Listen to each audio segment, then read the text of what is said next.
तो देश की बहस में आपका एक बार फिर स्वागत है। हम बात करें डिजिटल मनमानी की जो ट्विटर कर रहा है, क्योंकि आज आईटी मंत्री रविशंकर प्रसाद का जो ट्विटर अकाउंट था उसे 1 घंटे के लिए कॉपीराइट उल्लंघन के मामले में ब्लॉक कर दिया गया। यानी सरकार और ट्विटर के बीच तनातनी और बढ़ गई है, क्योंकि उन्होंने नए आईटी एक्ट मानने से इनकार कर दिया था। हमारे साइबर एक्सपर्ट पवन दुग्गल बताते हैं कि उत्तरदायित्व यानी रिस्पॉन्सिबिलिटी और ट्रांसपेरेंसी यानी पारदर्शिता का अभाव है ट्विटर में, और वो मनमाने फैसले करता है। इसी पर हम बात करें। मेरे साथ कई सारे खास मेहमान जुड़े हुए हैं। मेरे साथ आशुतोष जुड़े हुए हैं, मेरे साथ गुरु प्रकाश जी जुड़े हुए हैं, मेरे साथ भारतीय जनता पार्टी से अवनीश अवस्थी जी जुड़े हुए हैं, मेरे साथ पवन दुग्गल भी जुड़े हुए हैं, अनुराग भदौरिया समाजवादी पार्टी से और विवेक श्रीवास्तव लेफ्ट पार्टी से। लेकिन सबसे पहले मैं अपने दर्शक डॉक्टर संजय स्वामी के पास दिल्ली जाऊंगा। डॉक्टर संजय स्वामी, क्या मानते हैं ट्विटर के इस रवैये पर आप?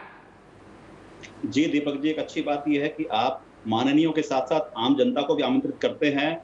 निश्चित रूप से ये भारत की संप्रभुता पर चोट है। ट्विटर एक व्यापारिक कंपनी है, उसको कोई अधिकार नहीं है कि भारत की संप्रभुता पर चोट पहुंचाए। इसके लिए भारत में सर्वोच्च न्यायालय है जो हमारी चीजों को देखता है।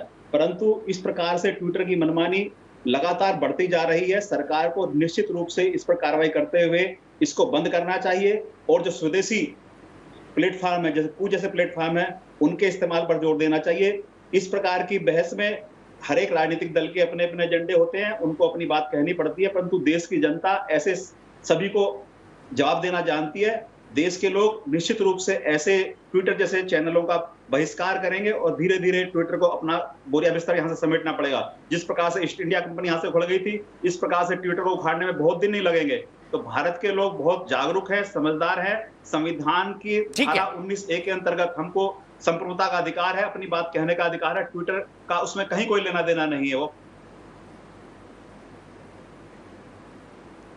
ठीक है, बहुत बहुत शुक्रिया संजय जी। सीधे मैं चलता हूं यहां से गुरु प्रकाश जी के पास, उसके बाद आशुतोष के बाद गुरु प्रकाश जी। आपकी पार्टी पर आरोप लगा है कि आप रोंदू पार्टी हैं, ट्विटर के नाम पर रो रहे हैं आप। नहीं, देखिए दीपक जी, वाइस प्रेसिडेंट किसी पार्टी के नहीं होते हैं। मैं बताना चाहता हूं, अपने मित्रों का ज्ञानवर्धन करना चाहता हूं। वाइस प्रेसिडेंट एक कॉन्स्टिट्यूशनल पोस्ट होता है, और अगर वाइस प्रेसिडेंट का ब्लू टिक हटाया जाता है इस आधार पे कि आपका अकाउंट एक्टिव नहीं था, मैं बताना चाहता हूं 2009 से 3 लाख अकाउंट एक्टिव नहीं थे। आज जो मेरे मित्र ट्विटर के प्रवक्ता बने हुए हैं, उनको समझना चाहिए कि वाइस प्रेसिडेंट का अपमान इस देश के हर एक नागरिक का अपमान है। वाइस प्रेसिडेंट का अपमान इस देश के संविधान का अपमान है, पहली बात। दूसरी बात, जो ट्विटर के प्रवक्ता बैठे उनको बताना चाहता हूं मैं कि ट्विटर ने अब तक अपनी कंपनी में कोई सेक्सुअल हरासमेंट कमेटी तक नहीं बनाई है। तो अगर हम लोग चाहते हैं कि वो रूल्स रेगुलेशन के अंदर आए, हम चाहते हैं कि वो लोगों को सशक्त करे, तो इसमें आपत्ति क्या है? और ये वही ट्विटर है जो कैम्ब्रिज एनालिटिका के साथ मिलकर के पॉलिटिकल मैनिपुलेशन करता था। मैं नहीं चाहता हूं अचानक चाहत क्यों जग गई? गठबंधन करते थे। अचानक चाहत इसलिए जग गई क्योंकि आपका बस नहीं चल रहा है। अब सोशल मीडिया पे अपोजिशन के लोग भी और आम जनता भी जुड़ गई है, इसीलिए आप परेशान हैं। पहले आम जनता सोशल मीडिया पे कम थी और आपने प्रोपेगेंडा फैला लिया था। अब आप एक्सपोज होते रहते हैं, बीजेपी एक्सपोज होती रहती है सोशल मीडिया पे। बहुत अच्छे तरीके से आपने आज अपनी बात बोली है। क्यों अपने तर्क को कमजोर कर रहे हैं? बोलने दीजिए उनको। दीपक जी, नहीं, ये इनकी आदत है, ये लोग आदत से मजबूर है। मुझे लगता है कि ट्विटर को अपनी पॉलिटिकल पार्टी बनानी चाहिए और इन दोनों को टिकट दे देना चाहिए। आप अपनी जिम्मेदारी से ट्विटर को अपनी भाई। पॉलिटिकल पार्टी बना करके इन दोनों लोगों को रास्ता देना चाहिए। सोशल मीडिया ने आपको एक्सपोज किया है, क्योंकि आपने 3-4 साल पहले तक, मैं कह रहा हूं कोविड के पहले तक तो आपको ट्विटर अच्छा लग रहा था, सोशल मीडिया बहुत अच्छी लग रही थी, और कोविड के बाद से अचानक आपको खराब लगने लगा, क्योंकि कोविड की महामारी में आप एक्सपोज हुए और इसमें सोशल मीडिया का बहुत बड़ा हाथ था। प्रिंट मीडिया और इलेक्ट्रॉनिक मीडिया में तो आप अपनी तानाशाही चला लेते हो, क्योंकि आपके पास मंत्रालय है। सोशल मीडिया तो मोबाइल हर एक के हाथ में है। दोनों रुक जाइए, दोनों ने अपने अपने आर्गुमेंट दे दिए। मैं सीधे आशुतोष के पास चलूंगा एक गंभीर सवाल लेके। आशुतोष, पवन दुग्गल ने कहा कि ट्विटर के अंदर ट्रांसपेरेंसी का पूरा अभाव है, उत्तरदायित्व से काम नहीं करता, आर्बिट्रेरी डिसीजंस लेता है। ऐसे में क्यों ना सरकार इस पर कार्रवाई करे, क्योंकि ये बातें तो दिखाई देती है ना कि ट्विटर ऐसा करता है। दीपक जी, बहुत अच्छा आपने सवाल किया, लेकिन मैंने एक सवाल पवन दुग्गल जी से पिछले डिबेट में किया था, उसका जवाब मुझे नहीं मिला कि कॉपीराइट इंफ्रिंजमेंट अगर होता है तो किस तरीके से कार्रवाई होती है। खैर, दूसरा जवाब इस पे ये है कि क्या अकेले ट्विटर ट्रांसपेरेंट? उन्होंने कहा कि नोटिस दिया जाना चाहिए था पहले। उन्होंने कहा किसी भी कार्रवाई से पहले नोटिस दिया जाना था। ये गलत है, ये गलत है नए आईटी रूल्स के मुताबिक। हाँ, किसी भी सोशल मीडिया प्लेटफॉर्म में नोटिस नहीं दिया जाता है। आपके रूल्स एंड रेगुलेशंस है, आप उसमें साइन करते हैं, उसके बाद आप उसके मेंबर बनते हैं और फिर आप मान के चलते हैं। तो ये खैर मैं उस बहस में नहीं जाना चाहता, मैं दो बातें करना चाहता हूँ क्योंकि अभी आपकी डिबेट में आपातकाल का बड़ा जिक्र हुआ। पहले था ना, लेकिन अब नया आईटी रूल 2021 में ऐसा है। दीपक मैं जो नए रूल्स बनाते हैं वो कहते हैं कि नहीं आपको करना पड़ेगा। ये कुतर्क है। अगर मान भी लीजिए कि अगर मान लिया, मैं आपकी बात मान लिया मैंने, तो भारत सरकार पहले देश के उपराष्ट्रपति का अपमान करती है ट्विटर, फिर देश के कानून मंत्री का अपमान करती है। तो मैं ये उम्मीद करता हूं कि भारतीय जनता पार्टी और सरकार में बैठे हुए सारे लोग इसी वक्त विरोध में ट्विटर को छोड़ दें। अगर आप छोड़ेंगे तो तुरंत ट्विटर को संदेश मिल जाएगा और ट्विटर को ये बात समझ में आ जाएगी कि भाई बड़ा गलत हो रहा है। तो मैं कहता हूं कि जो आपका अपमान कर रहा है उसी के प्लेटफॉर्म पर जाकर आप कह रहे हैं देखिए मेरे साथ कितना अपमान हो गया। ये मैं बात क्यों कह रहा हूं? मैं इसलिए कह रहा हूं क्योंकि अभी भारतीय जनता पार्टी के प्रवक्ता और आरएसएस के प्रवक्ता ये बार-बार आपातकाल की बात कर रहे थे। आपातकाल। मेरे पास 13 जून 2000 का सुब्रमण्यम स्वामी, जो भारतीय जनता पार्टी के राज्यसभा के सांसद हैं, उन्होंने हिंदू में एक लेख लिखा था। उन्होंने कहा था most of the leaders of the BJP and RSS betrayed the struggle against the emergency. RSS chief Bala Saheb Devras wrote several apology letters to Indira Gandhi from inside the Yarbada jail. ये आपातकाल के दौरान बाला साहब देवरस जो RSS के प्रमुख थे, उन्होंने यरवदा जेल से इंदिरा गांधी को माफी की चिट्ठी लिखी। मैं नहीं कह रहा हूं, ये सुब्रमण्यम स्वामी कह रहे हैं जो भारतीय जनता पार्टी के आरएसएस के सदस्य हैं। उन्होंने ये भी लिखा है कि भारतीय जनता पार्टी और आरएसएस के लोगों ने इमरजेंसी खिलाफ जो आंदोलन चल रहा था उसके साथ विश्वासघात किया है। अब यही लोग प्लेटफॉर्म पे आके कहते देखिए इमरजेंसी में हमारे साथ कितना बुरा हो गया और हम उस वक्त लड़ाई लड़ रहे थे। आप कहां थे जब? और ये ने कहा ईस्ट इंडिया कंपनी को हमने भगा दिया। ईस्ट इंडिया कंपनी को माफ करिएगा, आरएसएस ने नहीं भगाया, भारत की जनता ने भगाया। महात्मा गांधी के नेतृत्व में कांग्रेस पार्टी उसको लीड कर रही थी। आरएसएस का एक भी आदमी गिरफ्तार नहीं हुआ सिवाय हेडगेवार साहब के 1930 और 31 में, और वो भी उन्होंने कहा था कि मैं आरएसएस के प्रमुख को छोड़कर मैं जा रहा हूं, और हेडगेवार साहब मूलतः कांग्रेस ही थे। तो ये जो बड़ी बड़ी बातें कर रहे हैं ईस्ट इंडिया कंपनी, तो बंद करो ट्विटर को यार, बंद करो ट्विटर को। अगर ईस्ट इंडिया कंपनी है, क्या भारत को 250 साल आप गुलामी में रखने के बाद फिर आप बंद करोगे क्या उसको? फिर महात्मा गांधी को लाना पड़ेगा देश को आजाद कराने के लिए? तो इतनी हिम्मत तो दिखाओ कम से कम कि रविशंकर प्रसाद समेत सारे भारतीय जनता पार्टी के प्रवक्ता, सारे भारतीय जनता पार्टी का कार्यकर्ता अभी इसी वक्त ट्विटर पे अपने आप को डीएक्टिवेट करें और जाए। बिल्कुल सही, नहीं करेंगे। ठीक है, मैं इस सवाल का जवाब अवनीश से लूंगा क्लोजिंग कमेंट गुरु प्रकाश जी से। अवनीश जी मुझे बताइए, क्या आरएसएस ने बिट्रे किया था आपातकाल में? बाला साहब देवरस ने चिट्ठी लिखी थी। मैं यही कह रहा हूं कि तो फिर मैं गुरु प्रकाश से बोलूंगा कि ट्विटर का अकाउंट छोड़ दीजिए।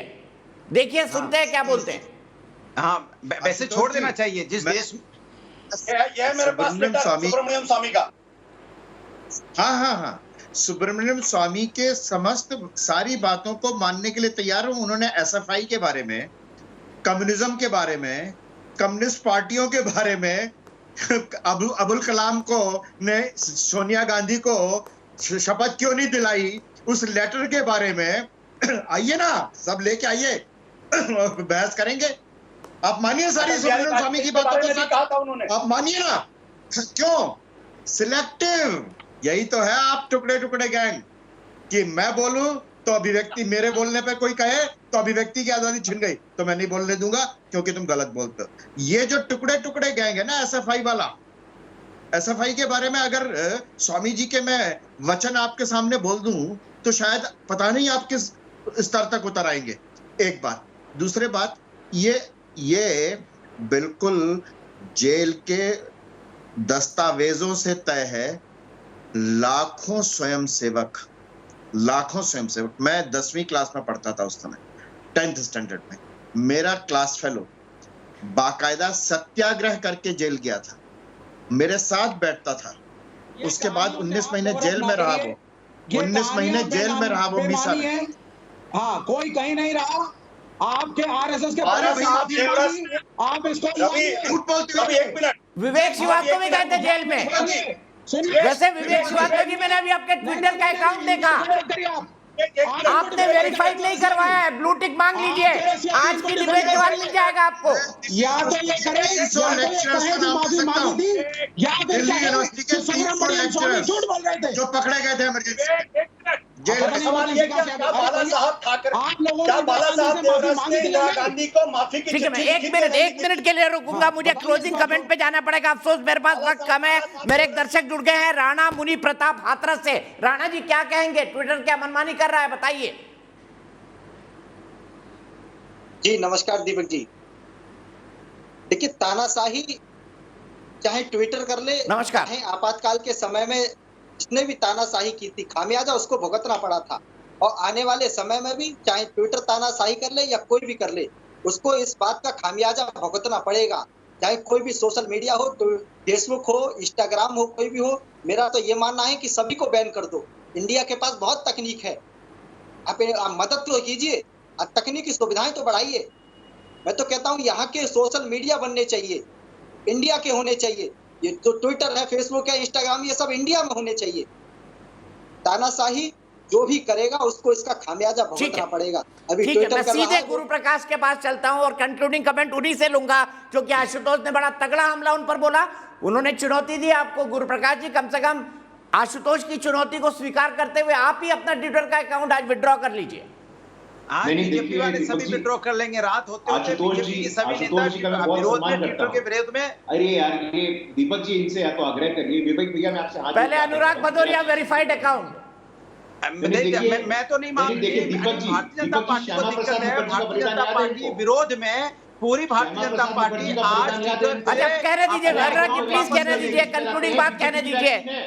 अरे आशुतोष की चुनौती स्वीकार करने दीजिए ना अनुराग भदौरिया जी, आप बीच में बहुत टपकते हैं। इतनी अच्छी बात कभी कभी बोल जाते हैं। गुरु प्रकाश जी बोलिए, सिर्फ गुरु प्रकाश जी की आवाज प्लीज। अनुराग जी प्लीज, मेरे पास कंक्लूडिंग कमेंट का टाइम है, सिर्फ 30 सेकंड बचे हैं। इतिहास की जानकारी नहीं है इन लोगों को, इतिहास की जानकारी नहीं है। श्याम प्रसाद मुखर्जी का बलिदान दिवस निकला 3 दिन पहले, दीनदयाल उपाध्याय ने बलिदान दिया था देश के लिए, इनको नहीं याद होगा। देखिए दीपक जी, बात इतनी सी है, ट्विटर को अपनी पॉलिटिकल पार्टी लॉन्च करनी चाहिए। अनुराग भदौरिया जी को, विवेक श्रीवास्तव जी को टिकट देकर के लोकसभा भेजना चाहिए। अब यही स्थिति आ गई है इन लोगों को। अरे आप छोड़ेंगे अकाउंट, आशुतोष पूछ रहे हैं आपसे। नहीं, हम तो इंगेज करेंगे, हमने फारूक अब्दुल्ला से इंगेज किया, हमने महबूबा मुफ्ती से इंगेज किया, हम तो कश्मीर की पॉलिटिकल पार्टी से इंगेज कर रहे हैं। डेमोक्रेसी में एंगेजमेंट होता है, डेमोक्रेसी में कंसल्टेशन होता है, माई और हाईवे नहीं होता है। और हमारा विश्वास है डायलॉग में, हमारा विश्वास है डिस्कशन में, हम बात करेंगे और बात करके उनको सुनिश्चित करेंगे कि वो हमारे लॉ को माने। ठीक है, मैं यही रुकूंगा। मेरे 90% दर्शक ये मानते हैं कि सोशल मीडिया हैंडल्स अपनी मनमानी करते हैं। सॉरी आशुतोष, वक्त मेरा बिल्कुल खत्म हो चुका है। फिलहाल लेंगे एक ब्रेक, लेकिन न्यूज नेशन एक ऐसा चैनल है जहां पर खबरों का सिलसिला कभी नहीं थमता।